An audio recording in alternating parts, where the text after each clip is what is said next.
2, 1. Ready, go!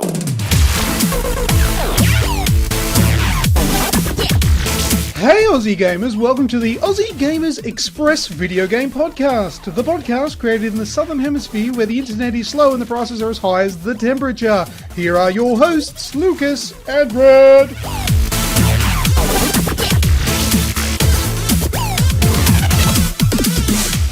Hey Aussie gamers, this is episode 148 and today is Friday the 28th of October 2016. Also known as Skyrim Special Edition Day. I am your host, Lucas, and here with me is my co-host and good friend, Red. How are you? Fantastic. Thank you for having me. That's wonderful. Great to have you again. Lovely to be doing another podcast here on this nice, chilly morning in Sydney. How is it in...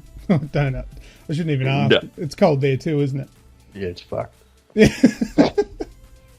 Anywho, before we start, here is this week's show in preview. First up, we will have video game discussion, and then we'll go into video game news. And in this week's news, we have third-party PlayStation 4 controllers, Battlefield 1 outsells Predecessors, the Nintendo Switch, Bethesda cans games for review, Uncharted Movie becomes charted, and Rockstar and GTA Cheaters. Then after the news, what's that sound? Then Red shout, last words if we've got any, and that's the end of the show. Red, video game discussion. Dum, dum, dum, dum, dum, dum, dum. Hey, Battlefield 1, my man. Yeah, so how's the campaign going for you? Excellent. I have done one level, one chapter out of the 5 available. That's about 8 more chapters than I thought you'd do. Oh, I had to do the Australian one, mate. Once I realised there was an Anzac one with storming the beaches of Gallipoli. So you can just do any at any time? Yep, in any order that you like. And every mission, like I've done a little research and I've done a lot of talking to the likes of Ross Mark and my cousins and whatnot. Each mission has their own sort of flavour. So there'll be a tank one, and then there's one involving the train and horseback. Yeah. So out in the desert, and then there's an aeroplane one, so dedicated dogfighting one. And then there's like extreme trench warfare with the shovels and gas grenades and everything like that. And then you've got this Gallipoli one. Okay. Now, but you just pick what you want. I don't have Battlefield 1, but with the EA Access on the Xbox One, I was able to play the campaign for a little bit. It gives you a 10-hour demo. I put a little bit of time into it, and I didn't realise you could pick any. I just started with whatever was highlighted, and it put me into it went through a couple of different people in different battles, and then it put me in as the tank driver, and I was driving through a tank, and you can get out and shoot, and you had to take down. Yeah, I think you had to get a. I can't remember what the overall mission objective was. I didn't play it for long enough, and then there's a part where you're sort of locked down and you're about to get just overrun, and you release the pigeon, and you get to play the pigeon mission. Yep. I think there was a post on the page a little while ago. Someone put up about Pigeon Simulator 17, but yeah, you get to fly the pigeon. I think it's really just a bit of a symbolic thing that's actually happening rather than an actual gameplay part. But you get to steer it around, have a little bit of fun. But I think that pigeon's just signalling the Allies to send, I think it basically means we're screwed. Do an airdrop, just blow the joint. Yeah, well, there's a multiplayer mode called Pigeon Mode. Oh, is it? Yeah, it's like you remember the game modes in some games are one flag, capture the flag, where it's like in the middle and you got to work towards and get it and run it back to your base. Yeah. Well, this one here, you got to run and collect the pigeon, and you got to hold it for long enough so if you don't move, the bar will fill quicker. But when you fill the bar up, then you got to release the pigeon. Yeah. And then an artillery strike will come in and strike the enemy, and then you go again. So it's best of 7. You got to win. No, best of 5. You got to win 3. Yeah, right. That's cool. Stop. Yeah, it's a bit of a clusterfuck, but that's pretty cool. It's probably one of the mainly one of the most unregimented sort of, multiplayer modes, if you will. Hmm. But yeah, I haven't played any of the multiplayer in the final release of Battlefield 1, but you seem to be enjoying it. If you just give me uno momento, which is Australian for hang on, cobber, I can tell you exactly, because I'm keeping track of this. I'm actually really, really proud of my stats in this. The dog's trying to talk to me as well. Logging in, I have... Oh, A massive KD ratio. I do have a good KD ratio. Actually, I've got 400 more kills than I do deaths, so I'm sitting at about 1.4 at the moment. Yeah. Which is... Well, you know me, I'm always an objective-based person when it comes to Call of Duties and everything like that, so I don't really get the KDs because I want to win. Mm. So here we go, exactly. I've spent 34 hours in multiplayer. Jesus. I'm level 34. I have 1,434 kills and 1,042 deaths, so 392 more kills. And one more. Yes, okay, to 1.38. Score per minute is 550. Time played 34 hours. Yeah, right. I remember once I played, I think it might have been, I don't know, one of the recent Call of Duty games where I got my KD ratio up to about 1.4. That was after, I think, roughly, let me just carry about one game. And I really considered to stop playing because I went well in the very first online match that I ever had on it. So I had a killer KD and yeah, it's just going to come down from here. That was a lucky match. But I tell you what, what's the latest dice game we've got? The Battlefront? Battlefront, the Star Wars game. Remember how hard that was to play with your mates? You could only buddy up with one person. Oh, you mean like squad up with one person on Battlefront? You could just... Are you sure? Yeah. Yeah, I'm 99% sure. It just had a buddy system. It's you and one other bloke. Oh, the guy might be wrong, but I think it's different. I don't think that's right. Okay. Anyway, someone will point it out. The point I was going to make is the squad system in this absolutely works straight off the bat. If you're in the same chat party as someone else, it'll instantly squad you up as soon as you launch the game. Mm. And if one person, doesn't matter who it is, picks a game mode, it'll say on everyone's screen, there's a game now available for you. Would you like to join? Press X. And then you all get put in the same team. You all get put in the same squad. If you pick, like, you go into server browser, and if you got 5 people, obviously you don't join a game that's got 22 of 24 people. You join something with 7 or 8 people, and to put you all on the same team, because those games fill up really quickly. And just the different classes with your assault, your medic, your assault, your medic, your support, and your sniper. Yeah, the only thing about that idea, it's all good and convenient if you're paying attention. But if you're sitting in the game waiting for everyone to join up and someone starts a match and you're not paying attention to the screen, you miss that little prompt. That's why I insist that I be in charge. I give people a heads up and say, all right, picking a game now, get ready for the prompt, and away we go. Yeah, so if you communicate, that's not bad. But if you're, I'll just sit here and wait for everyone to get ready. I'll have a look at my phone, go through some notifications, blah, blah, blah. Oh, you guys are in a game. I missed the notification. Oh, all right. Well, I'll just play with myself for the next 15 minutes, shall I? Yeah, because it can be a bit of dicking around. If you do miss that, trying to get into a game, you can be put on the other team, then you got to wait for balancing, and then you got to get into the squad. There is a bit of dicking around, especially for someone that doesn't do it every day. Like, if I get segued from everyone else, I can get on usually pretty quickly without much argument sort of thing, but trying to explain to someone how to try and get into your squad can be a little bit irking. It's very distracting when you're trying to play too, if you're in the game. Yeah, that's the thing I tend to ignore. Sorry, buddy, your problem. Yeah, sort it out. I'll help you out after the game, but for now, GFY. Yeah. You know what that means? Go to the fridge yourself? Yeah, that's exactly what it means. Yeah. While you're waiting. You said fridge. There could be food in there. Oh, don't say food. I played Kung Fury. Remember that game? Yeah, the little sidey scrolly thingy. Yeah, I've actually probably put about 2 hours into it this week. 2 hours? Have you even watched the half-an-hour movie?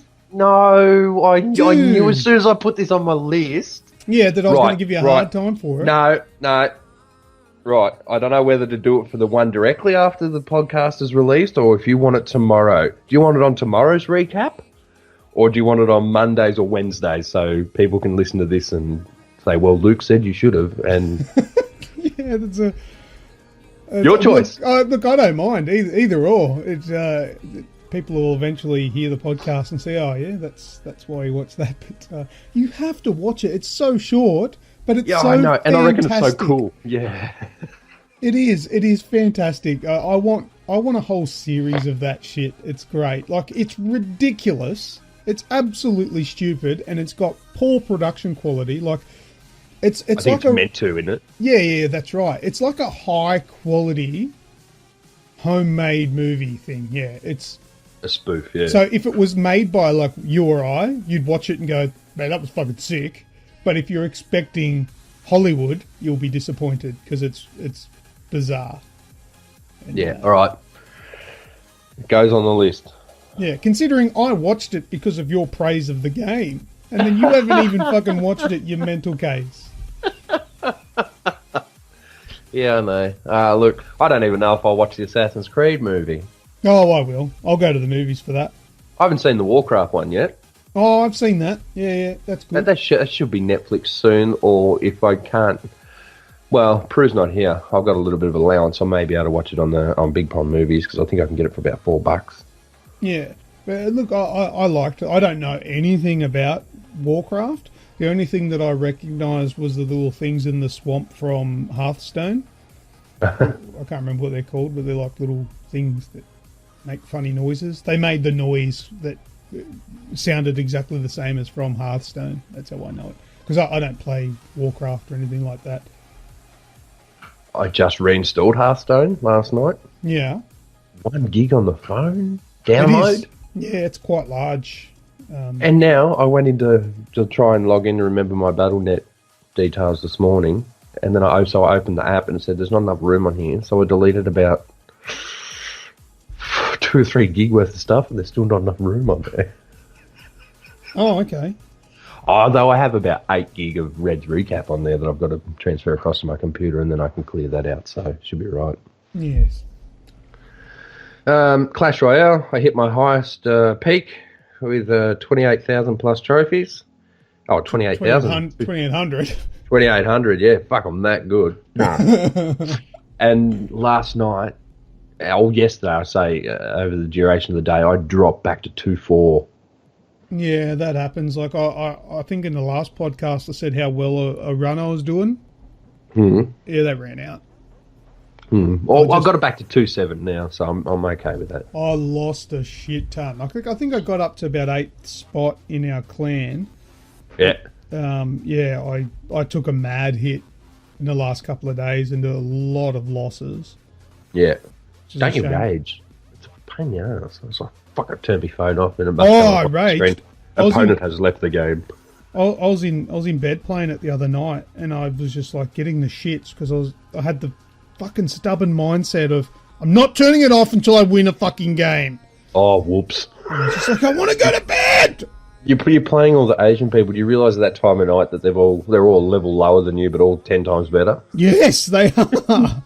Funded motherfuckers. That's right. But you know, the issue that I've come up across is every time I'll request cards, somebody else requests the same cards. I'm like, I'm not fucking going to give you cards that I've requested because it's kind of counterintuitive. I know you do get the XP and the money, but I want to level up my dudes. I can smell level 10, mate. What? Oh, I'm almost level 10. Oh, yeah. I need 10,000 experience. The only way you get experience is by donating cards and upgrading cards. Yeah. At the moment, I've got really nothing to upgrade. You see, I've been asking for that rocket thing now for age. I need 200 of them to go up a level. Yeah. With the cost of 10,000 to upgrade it. So I get, for every non-rare card, I get 1 XP for everyone I donate. So I can donate a maximum of 6 cards per person. Yeah. And I get 5 XP for the rare ones. and to level up I need 10,000 XP. Yeah, it's big levels. I've But, got 9.6 at the moment. See, I've got just about every card that I don't use, I can level up. Yeah, I know, Ryan. 'Cause But it's a waste of money. It's a waste of money. It does give you XP, but it's a waste of trap. money because if I level them up and get the XP, come time to level up the cards I do use, I won't have the coin. It's a trap. That's right. Yeah. Don't do it. It's Yeah, a trap. I'm trying to level up my little skeleton bomber dude. He's level 8. He's I need 400 cards of him to level him up to level 9. But I think those common cards level up to 12. 13. 13 is it? So I want to get them pretty boss because they're easy to get cards because you can get like 20 per request. Yeah. So that's what I'm going to concentrate because I was trying to level up my giant. I've got 80 cards out of 100 needed, but I only get like 6 a go. And I know other people are trying to do their giants from the clan, so I thought I'll do me commons because they're pretty powerful, my commons, and then I'll concentrate on him. And I'll always give you everything I can. yeah, well, I've gone backwards on me rocket. I've got no cards for that anymore. I'll keep giving them to you. But it's a good game. I do rage at it, and I'll probably crack the shits and leave it again. But It's solid as fuck, though. I've got how many? Is that my? I've got 1759. Is that right? Yeah, 1,759 trophies now.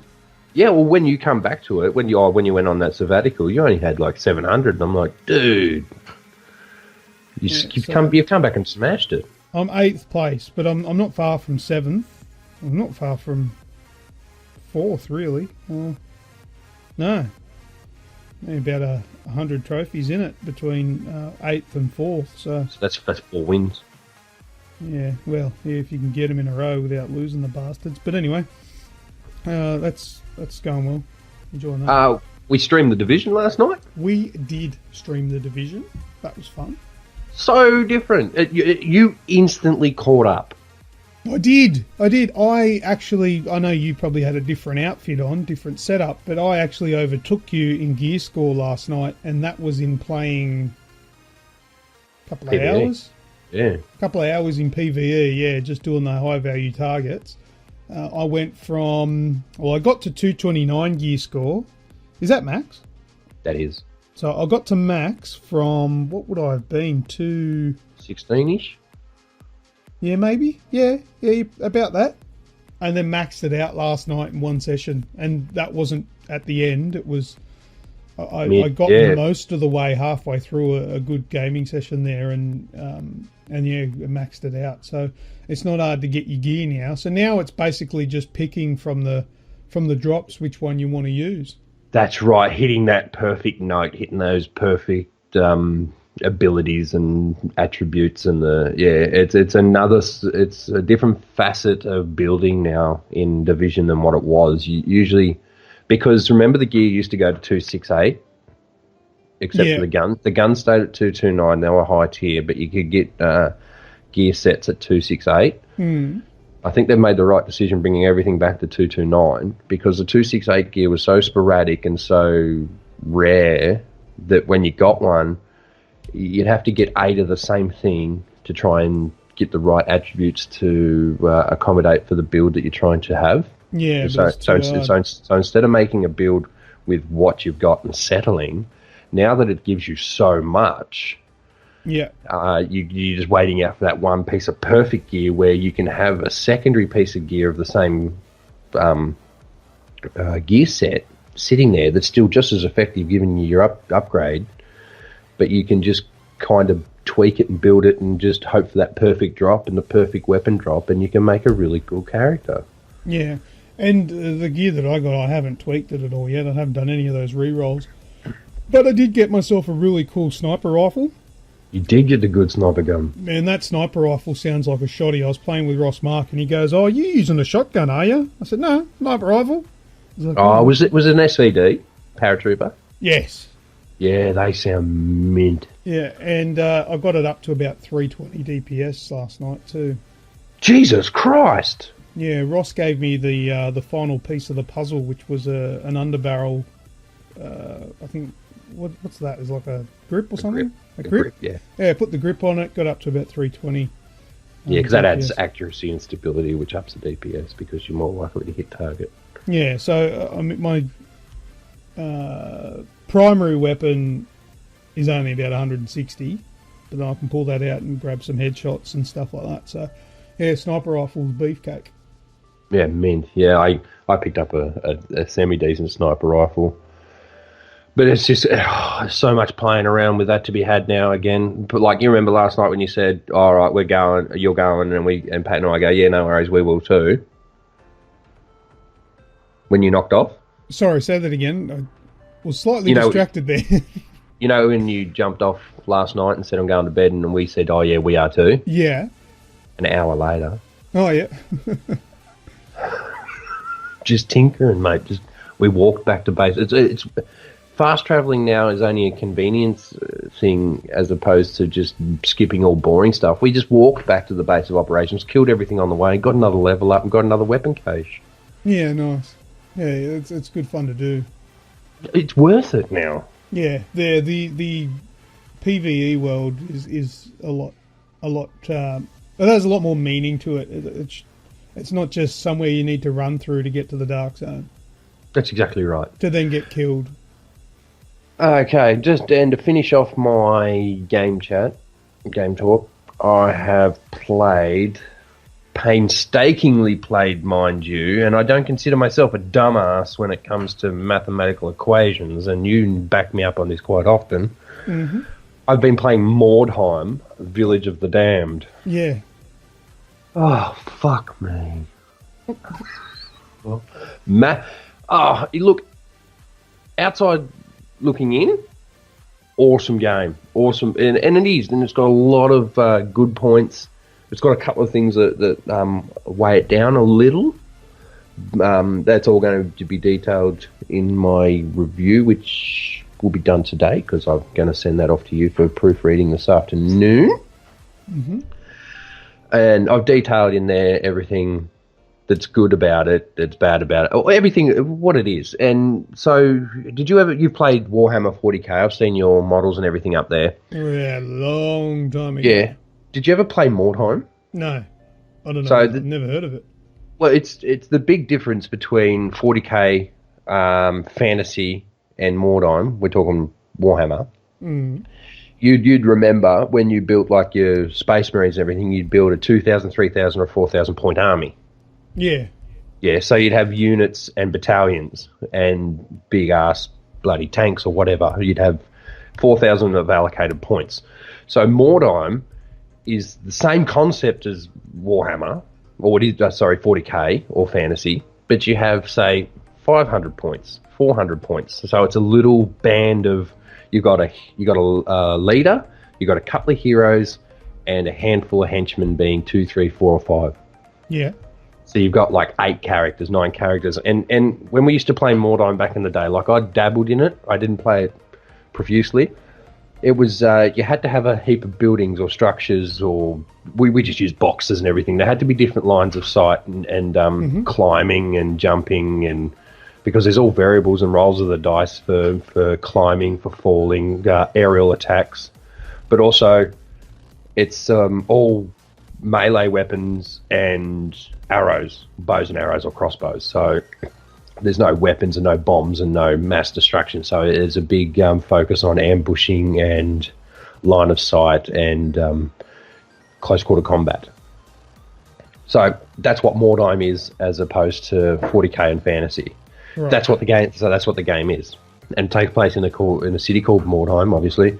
And there's been a twin-tail meteor comet has hit the city, ravaged the city, but has dropped these things called word stones, or ward stones, WYRD stones. Yeah, word stones. And so that's your raw material. So you get that, you trade that for gold, and gold's used for hiring and upgrading your warband, so your little army. There is permadeath. There is perma consequence. So I had a dude, he lost an arm, right? Mm-hmm. So he was ineffective with a shield. So I lost my blocking percentage went down to like 10% because I had a 10% blocking chance on a chess piece. Yep. The thing was, though, in a normal situation, if you come to attack him and you would have had a 100% chance to hit, you now would have only had an 85% chance to hit because I'm not all there. Oh, yeah, because you can't hit him on the arm. No, because I'm missing a certain amount of body mass. That percentage is then taken into your attack chance and all this probability and all this extra dice rolling, which happens in the background. So that's a neat little part of it and stuff like that. But oh man, with permadeath on and a campaign with a tutorial that's longer than a Battlefield 1 campaign. Oh, trying to get into it. Trying to get there and to understand it all was the hardest hurdle. Can I put something to you, which kind of might be a little bit of a conundrum, but think of it this way. Do you think this game is made for the super duper hardcore fans of Wartime? Or Warhammer, yeah. Warhammer? Games Workshop fans. Yeah, casuals need not apply isn't going to be my slogan. Think of this also, put this into the mix. Wouldn't the super duper awesome fans of Wartime and Warhammer be playing it on a tabletop? Yeah. I was just... Yeah. No, you're exactly right. Except for the accessibility and its multiplayer. But the thing is, the people that are really into these sort of things, like the big Magic the Gathering fans and the big Warhammer players and all that sort of stuff, even take cosplayers into it as well. They're making the effort to go out to the Games Workshop stores where they're playing with real people on tabletops. Which one of those are going to come back and go, no, I'm just going to stay at home and do it now? Like, it's not exactly, and I would sure the game would take a while to play. It's not like a 5-minute, 10-minute session. You're going to be sitting down for hours. Wouldn't the people that are that interested in how deep this game goes into the detail of the tabletop, wouldn't those people be more preferred to be playing the actual tabletop? Like cosplayers, it's like saying, all right, I'm going to cosplay, but from now on, I'm only going to take selfies and post them on Facebook. I'm not going to go to expos. You've just added a paragraph to my review. Yeah, good. I'm glad.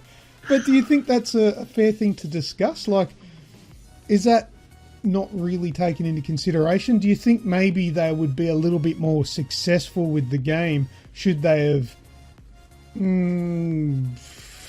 made it a little bit more accessible to casuals? Because it's the casuals that aren't going to the shops to play this that might play it on their console. I tell you what, though, the only rebuttal I have for that is the fact that for $59 Australian or $63 with the DLC, that'll give you 5 classes to pick from. Yeah. You can try out basically all major classes in Wartime before you go and buy the models and the paint. Yeah, which is going to cost you thousands of dollars to get all of them. You want. Yeah, dead set. It does not take long to spend $500, $600, $700 on Magic or 40k models and paint. Yeah. Although thinking of it in another light as well, the game Wartime might be pretty good practice for your tabletop ventures. Yep. So practicing tactics and stuff. Yeah. Practicing tactics and trying different classes and trying to decide which one you're going to build next, because it does have all the major heroes and the leaders, so you can see how everything does work together. So for $50, say $50, that's a good practicing tool. Yeah, and good learning too. You can learn tactics from the game itself. But as you said, the people that are doing it are that. Like, I've got a mate that is 40k mad. He sent me a message the other day. Oh, have you still got those models I gave you back in 2011? And I'm like, oh, maybe.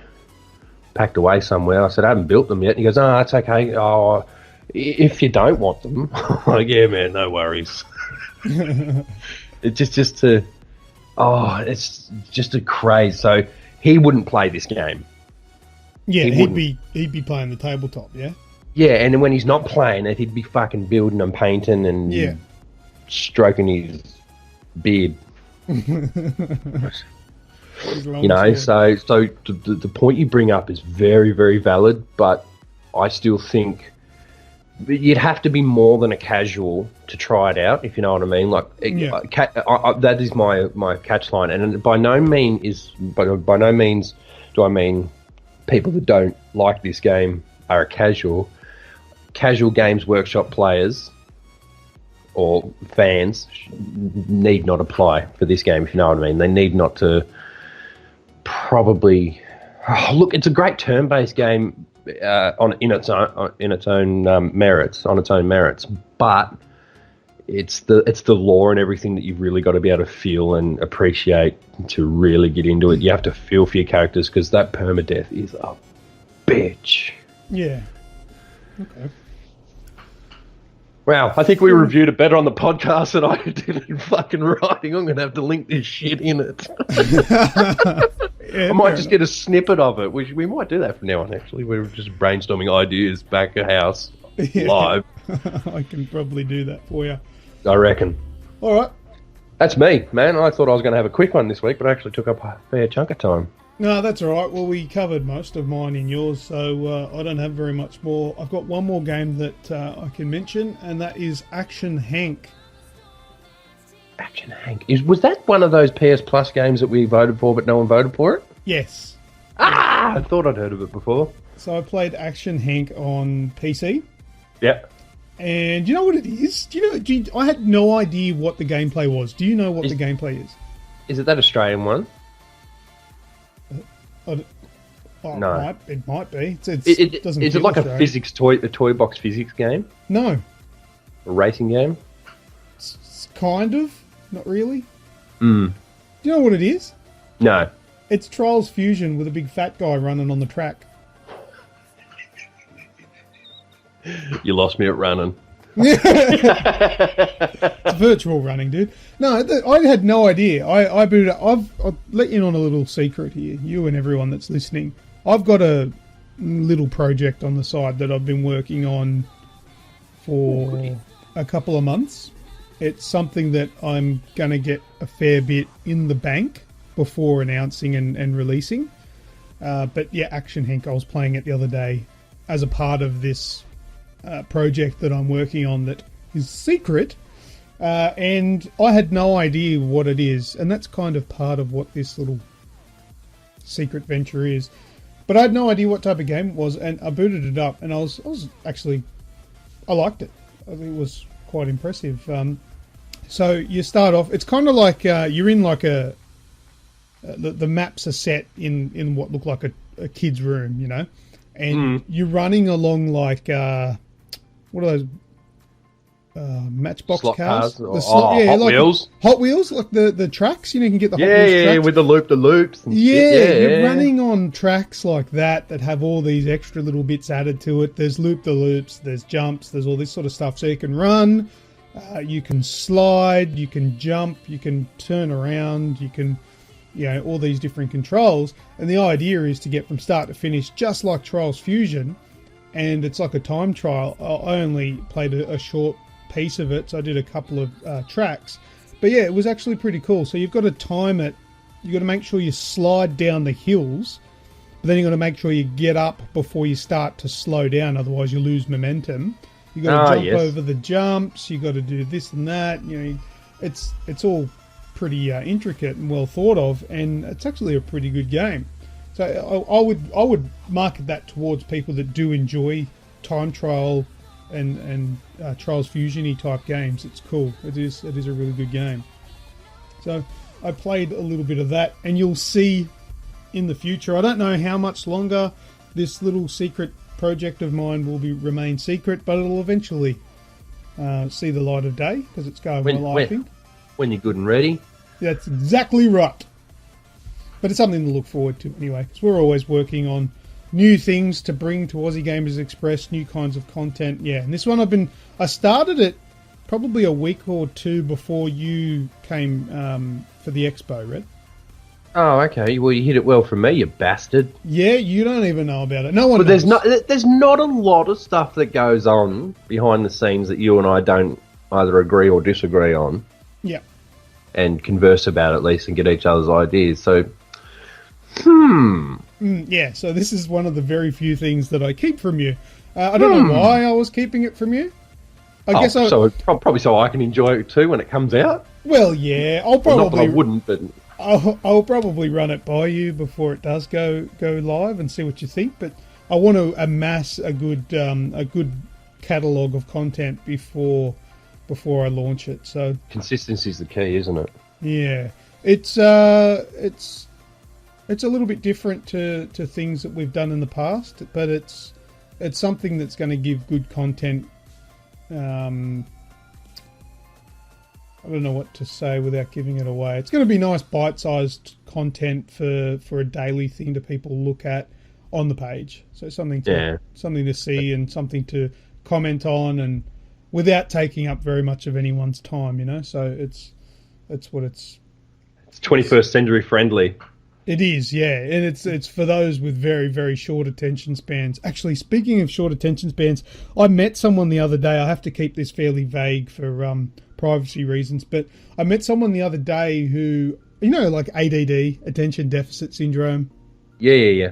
Like the general idea, like a lot of people sort of attribute that to bad behaviour, but it's not necessarily what ADD is. It doesn't mean it's just hyperactivity. But it's got a lot to do with this attention spans as well and what you can concentrate on. And you know, like you see it in TV shows and movies all the time when they're making fun of someone with a short attention span and they go, "Oh yeah, so the other day, oh look, a bird." Yeah. I met someone like that the other day. Oh, okay. Yeah, and I was talking. The reason why this is partially relevant is that he was a gamer. He likes playing video games, but he suffered severely from ADD, and it was quite interesting. Like, we were talking about something completely unrelated to video games. I can't remember what it was that I did, and it was only very slight things. I think he might have seen the wallpaper on my phone, which is the Aussie Gamers thing, and he saw the characters, which had Tracer and the Knight from For Honor. Yep. And he would have only just seen a glimpse of it, a slight glimpse of it, and the conversation that he was talking, like, he wasn't talking to me, he was talking to somebody else. I wasn't being rude and looking at my phone while he was talking to me. But he saw a quick glimpse of it, and straight away his attention completely went from that conversation and just went, "Oh, do you like games?"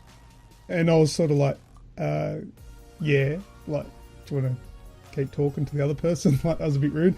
And then it dawned on me, okay, this person has ADD, some sort of concentration issue. And we had a little bit of a chat, and it was to the point where I was talking to him and a fly buzzed past me. Yeah. And that took his attention. And then that's what he was on. He was like, "Oh, look at that fly's inside there. Oh, look at that." He goes, "Oh, it's up near the light, but I don't want to look at it because it's burning my eyes." And I was, wow. So that interests me. I know it's probably strange for that to come up, but it just did. I'd like to hear about if there's anybody that follows Aussie Gamers Express, anybody that listens to this podcast that suffers from ADD. Is that ADD? Would that be what's going on there? Well, it's definitely something that could be attributed to it. I'm no PhD. Because I just think of what it is, attention deficit syndrome, where your attention has a big deficit where you can't hold your attention to things for a long period of time. But I don't know, I may be wrong, but like you said, I'm no expert, I'm no engineer, I'm no doctor, sort of. But yeah, I would like to hear from people with that condition and how they go playing games. Like, can you play a campaign? Or do you lose interest immediately as soon as there's something else going on, you know? Or is it the multiplayer that keeps you interested because it's constantly changing? I think that would be really hard to enjoy stories with that kind of thing going on. Or it could be therapeutic too. Could be. But anyway, whack the headphones on and away you go. I really don't know how we got onto that. I can't remember, but attention because it's bite sizes. But yeah, it's great. I've got two close friends that have autism, Yeah. Massive gamers. But It's obviously easier to interact with a virtual somebody than it is a real somebody for them. I think that's the outlet there. Yeah, probably. Yeah, it's very interesting to see how video games affect people with different ailments or disabilities, or however you want to refer to them. I obviously want to be respectful with that, but Well, it's funny you should say that because Deb done that piece. She went and done some research and got in touch with the guy and the VR, how VR's changed his life. yeah, I did read that. That's a good piece, that. So if anyone out there, as you've just put out, if anyone out there has any stories or anything like that and would like to get into contact and have a little interview or put your piece across, we'll definitely feature it on the website and bring it to people's attention here on the podcast as well. So, yeah, we would love to tell you a story if you've got an interesting one that might be a little bit different to the norm, but it is very interesting. When it comes to video games, like I could go to a mental health seminar and be bored out of my brain and fall asleep. But if it's a mental health seminar where it's linked with video games and how it can help, assist, or hinder, I'd be really interested in that.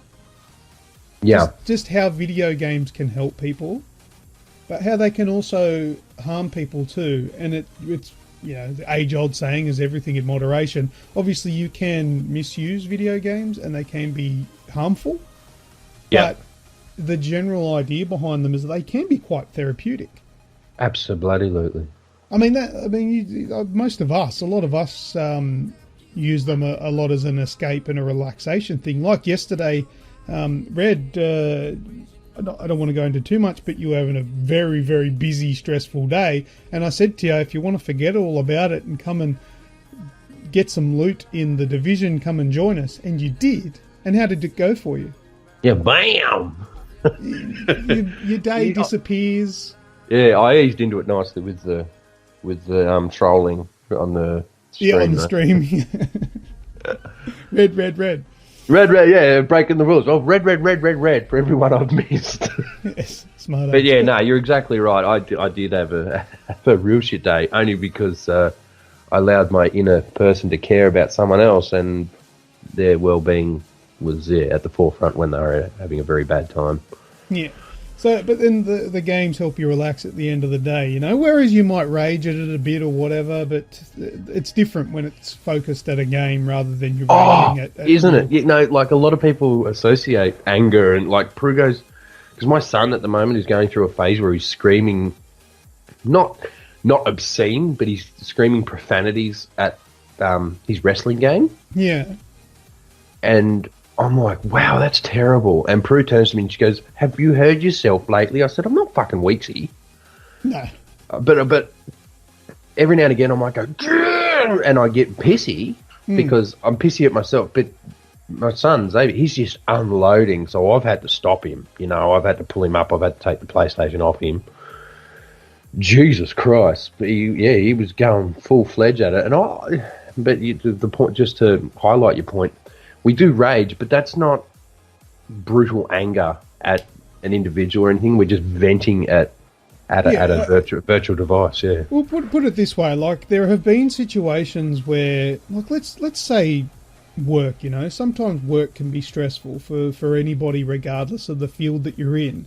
Oh yes. And I've found myself on occasion venting and talking to other people calmly about an issue that I've got, and that slowly builds into anger, and I get angry with the conversation, and I'm like, I don't want to talk about it anymore. I don't want to talk about work anymore. That? Yeah, you've heard people do that before? Yeah. It's like, but you fucking started it. Yeah, but with video games, even though I might have a rage session and crack the shits with the game the night before, if I'm telling you about it the next day, I'm laughing about it. It's not stress that lingers. The stress that I have in a video game doesn't translate to later on in life. Oh, people listen to the podcast. They go, oh yeah, Luke's had a rage. I've had a rage. I understand how he feels. I've fucking been there when you've lost it a couple of times. You crack it. You get that pitch in your voice. I fucking love it. And I try not to laugh because I don't want to upset you. Fuck you! That's exactly it, but there's so much mongrel behind it. The power of Christ compels you. The power of Christ compels you. Like it may mean However- that I don't go back to the game or whatever. Like I do rage quit every now and then, but it's not something then I'll tell someone about later in a story. Oh, I cracked the shits at this game, and then get so frustrated and stressed about talking about it that I have to Don't change the talk about subject. that game anymore. Yeah, that's right. It doesn't really. It's a different kind of stress. Well, we're talking dual Last of Us Platinum here, so you can do that and rage and yeah. I've not raged at The Last of Us. I've died many times and got frustrated, but I've never gotten to the point where I go, this game's fucked. Single player, you haven't. No, single player I haven't. No, yeah. I may have in multiplayer. That's Maybe once or twice. a different kettle of fish. So, really? Did I? You're lying. You're making it up. Oh, fuck off! I've never said a bad word about The Last of Us. This shit's fucked! Yeah, but I may be inadvertently referring to my performance. Maybe. Yeah, so there's nothing wrong with The Last of Us. Brilliant game. Brilliant multiplayer. Nice mute, by the way. Did you get that, did you? Yeah, I had to cough. Oh, really? I thought you muted and went, this guy's a cock. Yeah, the dog's sitting next to me with Chinese And whispering that shit. And he's nodding, going, well, she is, Daddy. Anyway, a dick you shall eat. So yeah, I played Clash Royale, The Division, Battlefield 1, and Action Hank. Oh, actually, I did finish off Arkham VR last night. Oh, you did too? Yes, I was there. Yeah. Roy's got a bit of a bee in his bonnet because it's too short. It's one of those games, though, yeah, it probably, if you play the actual story portion and just do like how I normally play it and just do the story, it'd probably take you about 60 minutes. But there's so much more content in there, though. It's not a 60-minute put it down, game over. There's Riddler trophy things to find. There's mini games to go and play and better yourself. I spent probably an hour. I was probably pretty quiet while you guys were still playing The Division. I probably spent an hour standing there throwing imaginary batarangs at targets, trying to get high scores. Yeah, so I just looked there. Yeah. Yeah, I'm here. Yeah, I'm just being Batman. Batman's the strong silent type, so I couldn't really talk very much. No, well, look, how many people pay $30 for a Blu-ray, watch it once, put it on the shelf? Yeah, that's right. And that's all. It's $30. It wasn't $60, $70, $80, $90. I think there is a lot of content there. It's just not one long game. There's a lot of content there for your $30. And people that like Batman, like myself, I'm not going to complain about it. I loved it. I thought it was good. Yeah. Yes. What I'm really waiting for with VR, which I don't really have yet, is a full-fledged VR game. So like a game that is 10 hours long. Like I'm waiting for Resident Evil 7. So Okay. obviously the whole game's is going to be, or I believe the whole game's going to be VR, but obviously it's not going to be that whole, like the demo. It's not going to be like you sit down and shit happens around you play. It's going to be a first-person game, and the VR concept is really only going to immerse you into the game a little bit more than a lot more than what playing it on a regular TV would do. But that's what I really want. Now, I think there's a couple of games out that are just full games, rather than sort of tech demos. Yep. Or multiplayer games like Riggs, because Riggs is sick. That's a really good game. I have played. They have good a bit more of that. design. It is. It's good fun. There's a couple of different modes, but I think I prefer the just the TDM one, where it's 3v3, run around, shoot and blow them up.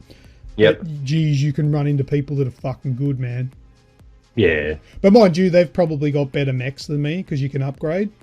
Yep. And get different mechs that have different classes and all that sort of stuff. So it is a well made out game. But the other mode too, where you got to overdrive and run and jump into the goals, that's not too bad. But it can be a bit frantic and frustrating when you overdrive and you're like, fucking quickly get to the goal, and you jump and you miss, and you get a little bit disoriented with the height and running in the right direction.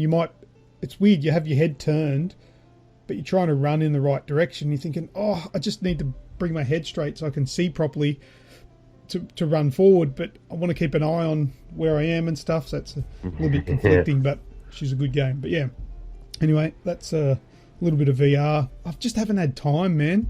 I've been working a lot, and I don't have very much time again for another week before I'll have plenty of time to play more games, but time will come. Putting the hard yards in now and it'll pay off later.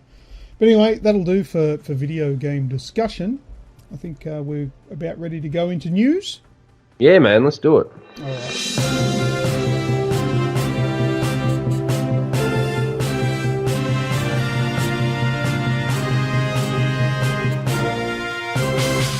Right, first up in video game news, Sony announces third-party controllers for the PlayStation 4, and thanks to Aidan Stewart for bringing this one to my attention. I awoke from a crazy sleep and found this message to me that we've got these two controllers being brought to us later this year. The Razer, so Razer is in the brand, they make PC mice and a bunch of peripherals and stuff. Razer have made the Raiju, and Narcon, I guess that's how you say it, N-A-C-O-N, have created the Revolution. And these are two officially licensed Pro controllers coming to the PlayStation 4 this year.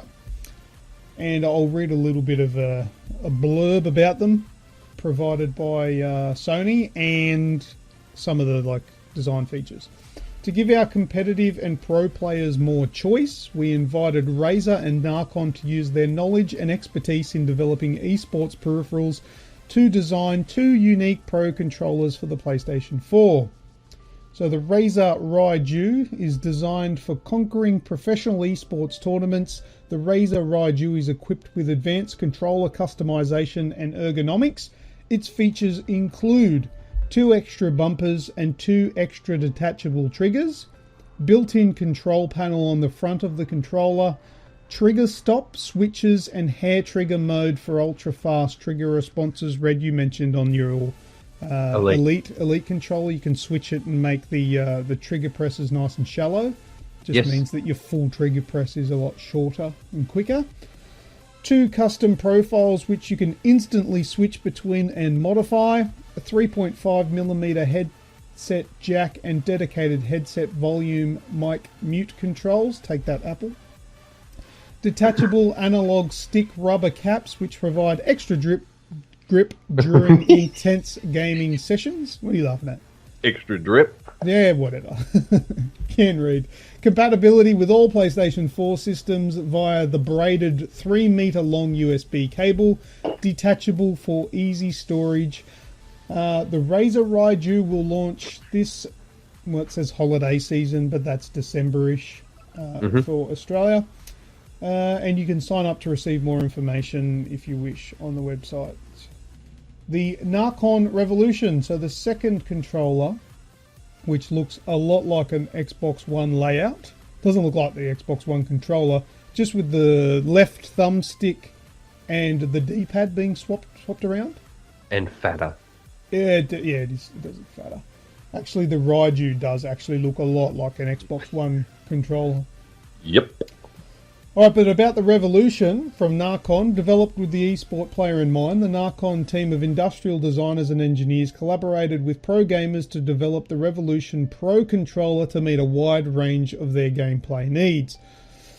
This, thanks to the collaboration with the Revolution Pro controller, features include 46-degree amplitude dual analog sticks enhanced with innovative firmware for advanced esports accuracy and reach. Whatever that is. That's a handful of spoof. I think it might have a more of a lean angle. You can push the stick further, I guess. I don't know. 4 extra shortcut buttons, 8-way directional pad. Aren't they all 8-way directional pads? Yep. Anyway, 4 custom profiles, all configurable via the companion PC application. Wow, so you've got to plug it into your computer to configure it.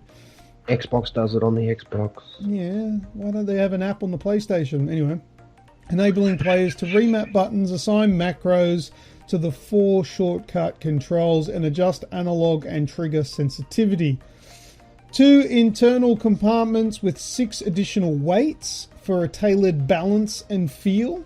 That's cool. You can add it, make it lighter or heavier. Compatibility with all PlayStation 4 systems via the 3-meter long secure connection USB cable, detachable for easy storage. It's also going to be available at the end of the year. It sounds like these things aren't wireless, man. No, they're not. Needs to be That's wireless. that's why they go on the Pro Circuit, because they want to try and justify having a cord because it'll take a controller lag of 0.01111 or 0.00001 second. Needs to be removable, but cable compatible for that lag issue if you want to. But for me to want one of these, it needs to be wireless. I'm not using a wired one. Did you know why it looks like an Xbox controller? Why? No. Because Call of Duty and Rainbow Six were all competition level was always played on an Xbox. Yeah. Now Call of Duty have signed with PlayStation, haven't they? Yeah. So all the pro players now They want this. They have to adjust back to a PS4 or DualShock as opposed to the placements of your hands on your Xbox controller, because it is slightly different, and I prefer the Xbox controller. I'll say that time and time again. But now they've jumped ship and come across to PlayStation because PlayStation 4 sold so many bloody units in the first year and whatnot that the Pro Circuit's jumped across to there, and now you've got all these people that have been comp level players for 10 years playing with a 360 and a Xbox One control now have to adjust, and there was a curb and everything like that. So I think it's shit. Yeah, I'm not a fan. Why isn't Sony making it? Well, that's Sony aren't making their peripherals anymore. They didn't make their remote control. You know how the PDP made the controller, the remote control for media, and now Razer and Narcon are making the extra controllers. Yeah, I don't know why they're not. They're official licensed, but they're not making them themselves. So these will come out at roughly about $100, I reckon. You think? Yep. That'll be cheap. $110. Yeah, but yeah, well, you go to $200, right? Like the Xbox Elite. Yeah. And people go, "Well, we can get SCUF." Yeah. Why are we going to have a wide control for $200 when we can just buy a SCUF that does all this? Yeah, which you can plug in to eliminate the lag, so you can have it plugged. Yeah. Oh, yeah. Absolutely. Yeah, absolutely. I should emphasize that's the killer for me. Unless it is wireless, but it doesn't sound like it. From the information given... No, these won't be wireless, guarantee you. Don't like it. And that's why they'll be $100. And that's why I won't buy one. Me too. I sit too far away from my TV. If I got a cable that was long enough, it would just be ridiculous to wind up every time that I was finished. Look, I sit close enough. You've seen me. Yeah. Well, I'd sit no further away. Different. But still, I'd be happy to review one of these controllers and see and be proven wrong. But am I going to pay money for a wired control? Absolutely not. Yeah, I'm exactly in the same boat. If I'm spending $100, I'll just buy a DualShock. Yes. Have a wireless one. Or put it towards a SCUF. If you want competition grade controls, let's face it, 0.01% of the gaming community need them. But you want competition spec controls, and you're already going to invest $100, $110, why wouldn't you go that extra $90 and just buy the actual controls that they use in competition and buy a SCUF? Yep, totally agree. But anyway, that's what it is. Let's move on, Red. Give us your news, buddy. Rightio. So, with a figure of 800,000 copies, Battlefield 1 has eclipsed the combined first week sales of Battlefield 4 and Battlefield Hardline. Combined? Yep. Oh, right. Jeez. That is on PC, PS4 and Xbox. Well, they've done something right, haven't they? Absolutely. So it's hit the charts. It's their biggest seller. And there's really not much more information to it than that. After a big long controller and you reading out your drips, I'm just going to go 800,000. Well, that's a big thing. That's good for. It is. It's brilliant. Considering the problems that plagued the release of Battlefield 4 and that Hardline should just be an extension of 4. a brand new, fresh look at the whole first-person shooter in today's climate, and going way back in semi-automatic rifles, it has become more popular. It just goes to prove everything that we've been saying. This is what the first-person shooting gaming community has been screaming out for: boots to the ground and no over-the-top electric phasers and weapons and overpowered shotguns. And yeah, well, we wanted it when we had enough of the World War games, the old school stuff. We had enough of that because that's what seemed to be everything back in the day. Then they moved to the modern era, and then they've moved to the futuristic era. But we've had enough of that now. We want, well, I know a lot of people I know, we want to go back to something old school again. I'd be happy with something modern again, something like now. But like in Modern Warfare. Yeah, but I'm done with the sci-fi stuff in me first person shooters. Yep, I'm a little bit over it. I'm a little bit over it. Like I'm going to be invested enough in Infinite Warfare to cover that, but I've really appreciated this boots to the ground multiplayer aspect of this of Battlefield. So yeah, brilliant. Nice. All right, we'll move on with the news then. That was a nice short one. It's good. Next up, we've got the Nintendo NX becomes Nintendo Switch. So there was an announcement where Nintendo came out and said, this is what we're making. It's like weird. Yeah. Yes, but anyway, it's used to be called Codename NX, but now they've given it a name. It's the Switch. And the Switch will be a combination of play-at-home console and a portable take-anywhere handheld device. There's not a lot known about it, but I've got a tiny little list here of what is confirmed that Nintendo is sort of showing off. But there are 48 software companies that have pledged support for the unit, including EA, Bethesda, Capcom, Activision, and Ubisoft. There's been a lot of speculation around the internet that means absolutely diddly squat for what will come. Pledging, I think, is a way of saying, yeah, I'll give it a go. We'll have a lash. But I think what happened with the Wii U is that they've all gone, yeah, we'll give it a go. Oh, fuck. Our game don't work on that thing. Nah. Can it? Hopefully that doesn't happen again. It's apparently coming in March 2017. Haven't got a price yet. But it's going to be pricey. I'm scared. It's going to be pricey. It's going to use memory card-like storage for games, which is good. Excellent. I like that idea. It's going to have an optional Pro controller compared to the ones that slide off the side. Is it wired? No. But yeah, so the Switch is, you're going to have you can play it like the Wii U gamepad. Mm-hmm. But then you can slide off the controls off the edge and play them two-player on the screen with a little kickstand with a friend out and about away from home. You put it all back together, chuck it in its little cradle and play it on your TV. It's going to have a 720p multi-touch screen, which hopefully upscales to 1080 when you plug it in. So Nintendo are always going to be a step behind because all the big consoles are going to 4K, so this thing probably won't do 4K. Well, when was the last thing that actually released on the Nintendo that you thought to yourself, fuck, that'd look better in 1080? They just use that colour palette, if you know what I mean. Mario Kart, Mario's Super Smash Brothers, Zelda, they use that colour palette that doesn't need it. Well, the Wii U was 1080. Oh, well, there you go. Yeah, the Wii U outputted 1080 and 60 frames. It was like with Mario Kart and stuff, Mario Kart 8. Mm. But, you don't need the massive blow-away graphics, but just hopefully they're going to be able to bring some big out. But you know what? I don't think the Nintendo needs to have like Ghost Recon Wildlands. I don't think it needs the Splinter Cell games. And I don't think it needs all the big end games. It needs big, amazing versions of its first party games. Absolutely. Couldn't have said it better myself. The Wii U didn't get a Zelda game. Like, it got remasters, but it didn't get a Zelda game. That's been held off and it's going to come out on the Switch. It got a Mario game, but it didn't really get a Mario game that we wanted. Well, that I wanted anyway. It felt like a mini game sort of thing. It needs a new Super Mario 64. Yeah, and you're going to need Splatoon too. Yeah, that'll come. I think. But Yeah, anyway, so the Switch is coming. We'll endeavour to talk about all the new news as it sort of releases, and definitely we'll cover it when the price drops for Australia.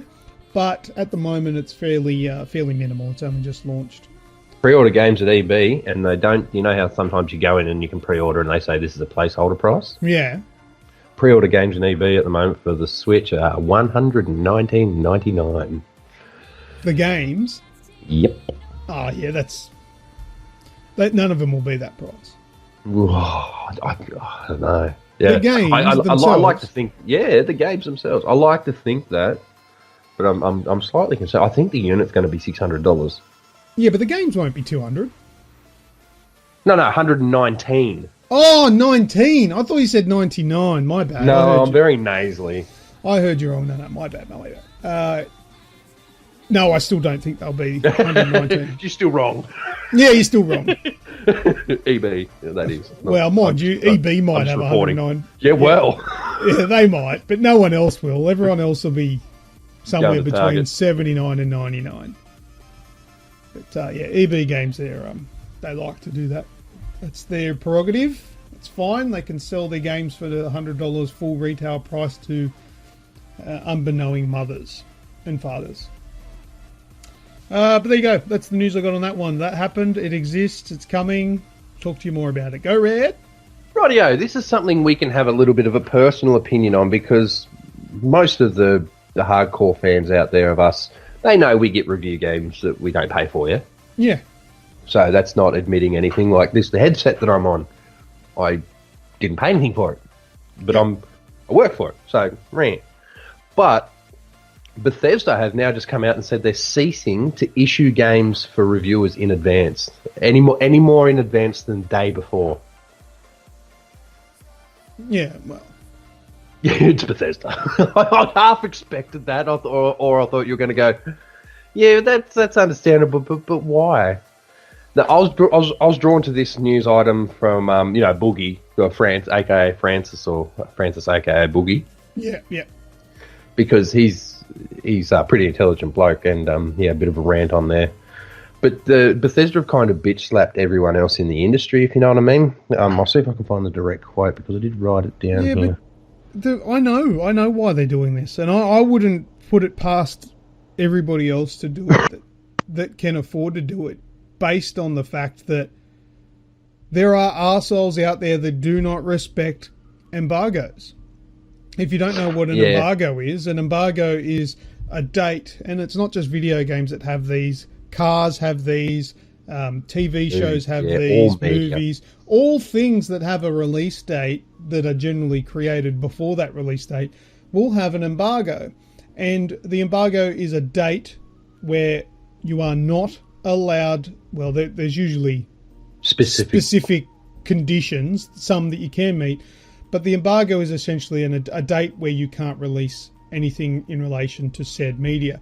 They might have conditions such as, with a video game, the embargo is X date, but you can share up to 1 hour of gameplay. Chapter 1, 8, 9, yeah. Yeah, they'll say you can play this level, you can play this level, you can't display this, you can't do this, you can't progress further than this, blah, blah, blah.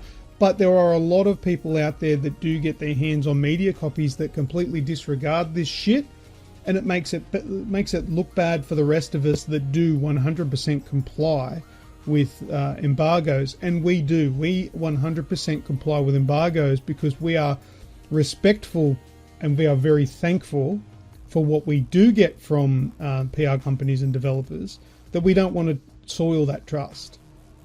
But unfortunately, other people doing that affects us because they don't know who they can trust. Well, that's exactly right. And Bethesda, there's two more points. Your point is the most valid one, but there's two more points. They believe that people that do this open themselves up to too much negativity. The most important day in a game's life is its launch day. Yes, if you know what I mean. Yeah, it's going to gain traction beforehand, and that, unfortunately, that was like No Man's Sky's downfall. Not the downfall, but the downfall for the development company there. So it alleviates any negativity from day one. But this is Bethesda. They're not going to have bad games. And then they've turned around and said, also, this is the bitch slap, that people that hand out, this is not a direct quote, people that hand out review copies prior to the thing aren't confident in their product, and they need the media to push it, like your IGNs and your game stops and everything like that. They want videos, they want trailers, and they want opinions from those media people that we all recognise and respect, like your Greg Millers and your Boogies and Angry Joe and everything like that. So, I don't know. Like with Special Edition, that's out today, Skyrim Special Edition. They didn't release that early anywhere, except for the only place I've seen that released early with any sort of footage was PlayStation Access in the UK. But they said they'll continue to work with media streamers and YouTubers to support their coverage. But there's going to be no more early released review copies of games. Yeah, and I wouldn't be amazed if a lot of the places went like that, because it sucks, man, because people can't. Well, they break rules, yeah, and they create 10 Twitch accounts and 10 PlayStation accounts, and then every time they get banned, they just launch a new one. Yeah, it sucks. But anyway, is what it is. I would like to see them take action, because some of the embargoes that I've signed up for have included a thing NDA. saying, NDAs, where they will say you could be fined up to or sued for up to $50,000 in damages should you breach any of the NDA, the non-disclosure agreement. And I'd like to see someone get stung, but specifically on purpose went out there to just break the NDA regardless that they signed it.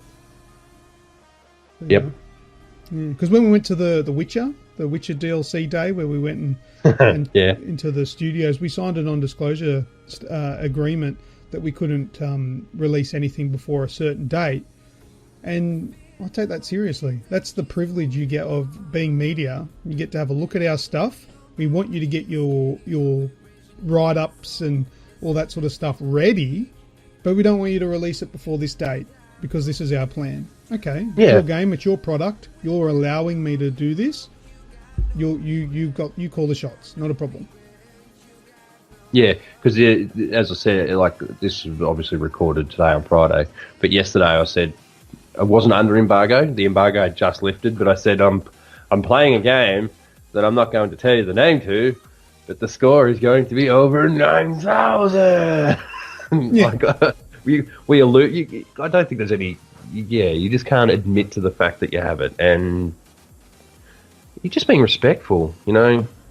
I think I'm just going to ramble on with exactly what you said, but it's because I agree. Yeah, fair enough. All right, the next bit of news that I've got. The Uncharted movie is moving again with a director. So, Sean Levi. This bloke, he's a director apparently. He's the director of such movies as Night at the Museum, The Internship, and a couple of episodes from the popular news show Stranger Things. He has landed the current role of the director of the Uncharted movie. I say the current role because I don't even know if he's going to be the last. I don't know. I can't remember how many directors it's had. This and the Last of Us movie as well. It's a bit of a schmozzle. But the Uncharted movie was previously put on hold indefinitely, but it appears to be moving along again.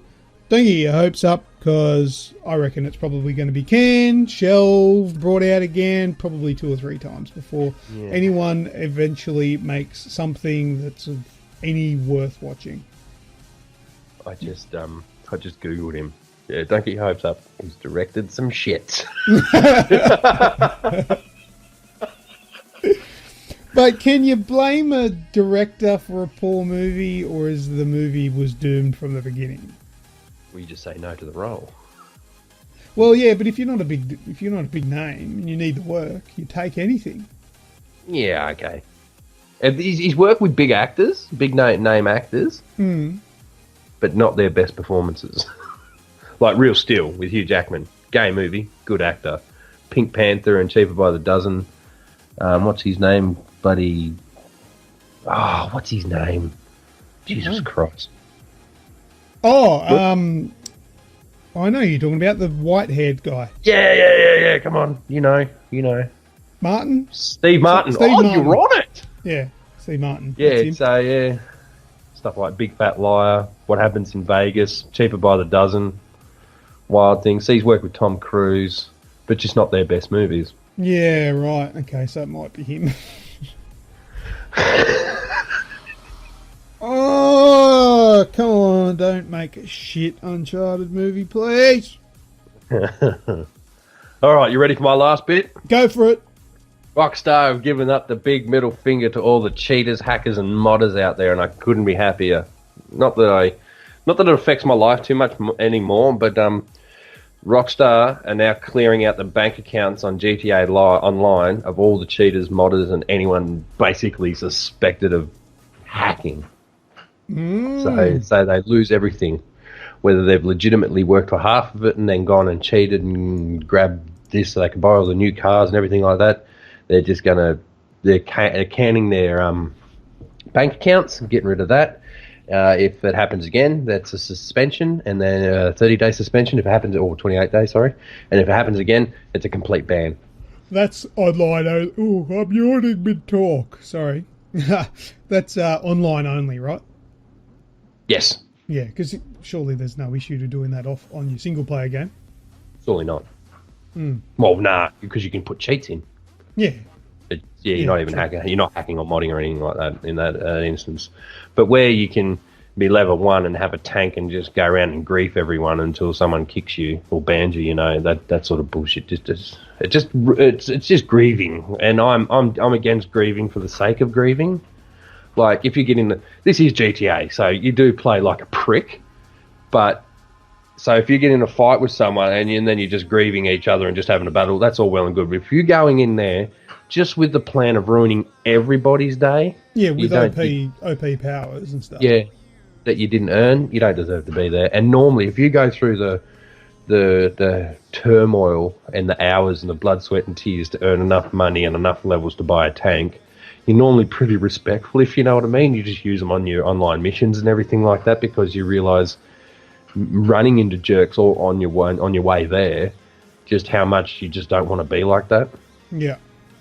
So, good on your Rockstar. Fuck them off. Set a precedent. So, Red Dead Redemption Online has good moderators, and because they use that anti-cheat thing in Rainbow Six. Hopefully, they're developing software and shit like that. So, Red Dead Online is going to be perfect. Nice. Yeah, hopefully that is a good game. I reckon it will be. Yeah, me too. Okie dokie. Well, that's the end of news, isn't it? That is. All right, let's do What's That Sound?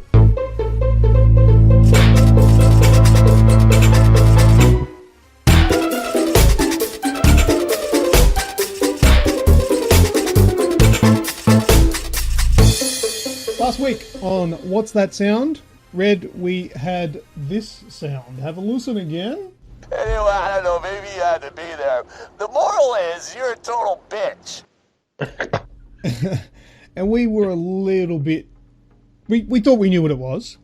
Yeah. And I just don't think we knew exactly which it was from, because there's quite a few of the Borderlands games. There's Borderlands 2, there's the Tales from the Borderlands, there's the pre-sequel, whatever it's called. So we eventually... I said the Tales from the Borderlands. Yes. You said Borderlands 2. Yes. And I said, oh, what if we're both right and it's Borderlands? You came up with the idea that, well, you say this Borderlands, I say this Borderlands. The answer, which was given to us by Rusky Big Muskie, Brendan Brownie Brown, and Martin Creamers, it's Borderlands 2. Yeah, too old. Still new. You know what? I'll fucking claim that shit. You know what upsets me? What? And I want you to be brutally honest right now. Yes, you did. I called the name. Is that why you knew that it was Borderlands? No. Are you being honest with me? Yes, I googled it. Did you Google it? Red? Yes. Did you Google it during the show? Maybe. Oh, you son of a bitch!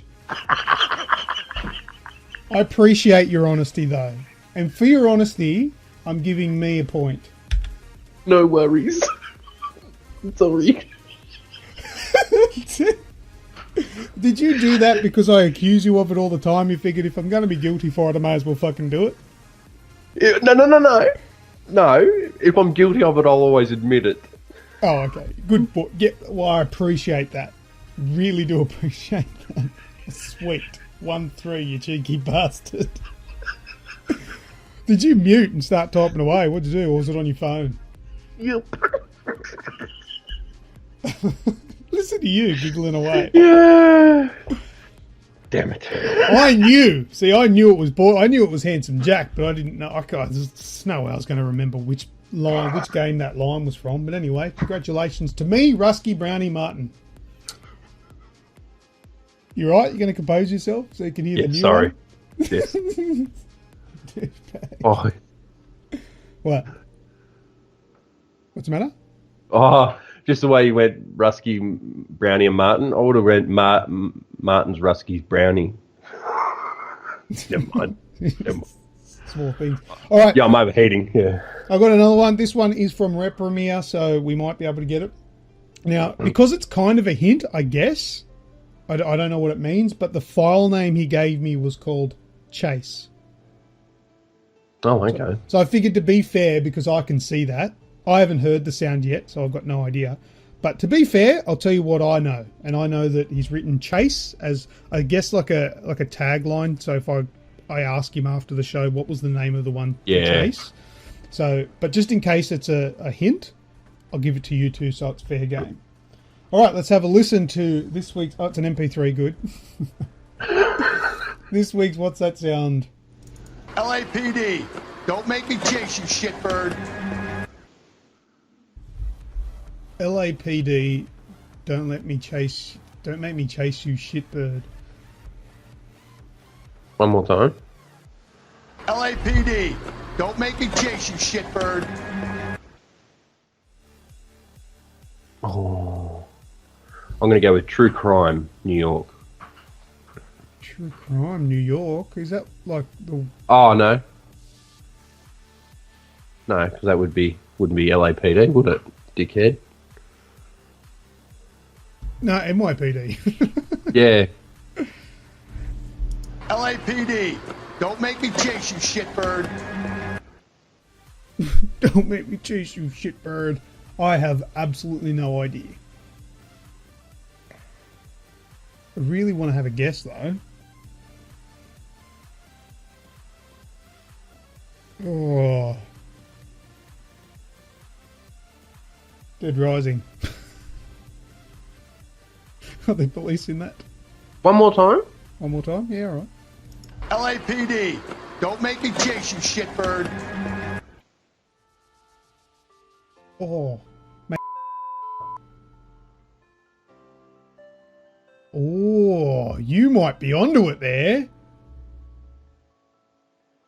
Oh, what was I going to say? Because that's not or no, is it? But it could be It's a his partner. partner. His partner. I think you've got it, man. What was I going to say? I've got a bad memory. I was going to say something else. Can't remember. No, but I think you've got it. I don't know anyway. It'd be a blatant guess if I threw one out there anyway. I think you might have it, but we'll know next week. If you guys listening, guys and girls, whatever, are listening, think you know what this week's What's That Sound is, please send us a message to our Facebook page with the answer. If you're right, if you're wrong, if you're close, if you're way off, you may still end up with a free prize. So give it a go. What have you got to lose? Nothing. Only your dignity if you Google it. Yes, that's cheating, because this one's Googleable. Roy? Red. Yeah, red. The one syllable R words. Yeah, Reds and Roys and whatever. But anyway, there you go. It's game for you to win there. So good luck to everyone, and test yourselves. I don't even care if you tell us that you Googled it. Just message us. That'll be cool. It's nice to know you're listening, yes. That's right. Yeah, that's the main thing that I'm happy with. All right, that's What's That Sound. Let's go into Red's Shout.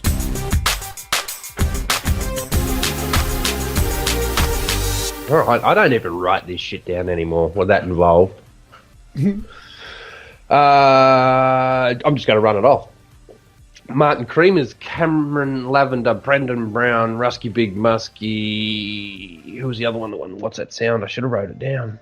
Brendan Brownie Brown. Brendan Brownie Brown. Martin Creamers has already got it, so yeah. Rusky Big Muskie. Zachary Quartz Motez. I don't know how to say your name, bro. You're going to have to send me a voice file so I can do it properly. And Robert White. Big mentions. Oh, Ross Mark. Yeah, fuck that guy. He gets one every week, but he's fucking dedicated. He's good. Yeah, he deserves it. Yeah. Nice one. Yeah, thanks to those guys. There's some names there that I see popping up quite regularly, whether it be on the Facebook page or the streams and videos we do and stuff like that. So, yeah, they're good guys. Thanks. And I don't want to sound like a queer or nothing. Aiden. Hey, yeah, get him in there too. Good on you, Aiden. Thanks, mate. That's it? You done with that? Yeah, see, look, that's the most respect I can show you. I don't even need to write it down. These good dudes pop up that constantly. Yeah, they're in your head. They're there, yeah. So that's a big kudos to everyone, but thanks to those guys. Your challenge now is everyone else is to knock them off their mantle. Yeah, get in our faces. Let us know you're there. All right, Red. Last words. Yeah, Fusro Radar. Yes, it is Skyrim Day, and if you're playing on Steam like me, it's well, it doesn't really matter. This is coming out on Sunday. Available now. I'm sure you know, but yeah, it is actually available. It's been available for about 20 minutes now. Last words. I might just quickly. I didn't think it was important enough to make the news, but I'll give you the PS Plus games. Didn't even make the news. It's normally in the news, eh? That's a big backhand. Everybody's gone to the Rapture PS4, the Deadly Tower of Monsters PS4, Dirt 3 PS3, Costume Quest 2 PS3, Letter Quest Remastered Vita, cross-buy with PS4, Pumped BMX Plus PS Vita, cross-buy with PS4 and PS3. So they're your free games. If you jump onto the Aussie Games Express website, the post is on there with a link to Red's review of Everybody's Gone to the Rapture. I will get the... Did we have the Xbox Live games? I don't think we had them on the show yet, did we? No. Xbox One's getting Super Dungeon Bros. That's November 1 to 30. Oh, wicked. Is that good, is it? That's a co-op-y 16-bitty thing, I think. Yeah. Or is that's already free to play? Oh, I don't know. We'll organise. Apparently $20. Oh, okay. US. Wicked. Anyway, Murdered, Sole Suspect, so you can get a nice little 100% for your trophy or your achievement collection there. That's November 16 through December 15. Xbox 360 is getting the Secret of Monkey Island Special Edition for the first half of the month, and Far Cry 3 Blood Dragon for the second half of the month. Sick, I've never played that. Yeah, it's good. It's good, Red. You like it. So they're obviously your 360 / Xbox One compatible games, those ones. So there you go. That's the free Games with Gold and PlayStation Plus games for November. They have announced. Now, I wanted a quick mention there, but there might be some people asking or wondering about Leo. Now, Leo is the kind of person that if you give them enough rope, they'll hang themselves, and that's exactly what he's done. So, he's been put back in the cage. He's now living again in the dungeon that is built underneath. It's a purpose-built dungeon just for Leo underneath my house. Every now and then I kick a little bit of food scraps under there to keep him alive, but I don't know how much longer I'm going to be able to look after him and keep feeding him. I may have to let him I may have to let him die, but I'm still going to keep him alive in that dungeon for a little bit. So that's the story. Brownie said something about it. I hope he lasts longer on the page than my first marriage.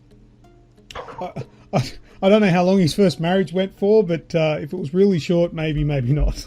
I can't believe he said that. Oh, dear. And I don't think anybody touched it with a 10-foot pole. Like, ooh, we won't touch that one. That sounds painful. But yes, Leo's going on another hiatus. He's going to disappear for a while. He's going to learn some manners before he comes back, I think. I don't think many people liked Leo. He called me a poof. Yeah. Well, yeah. Whatever. Mm. What have you got to say? I got one last word. Okay, go. For Robert, Martin, and Brownie. Mm. BAM!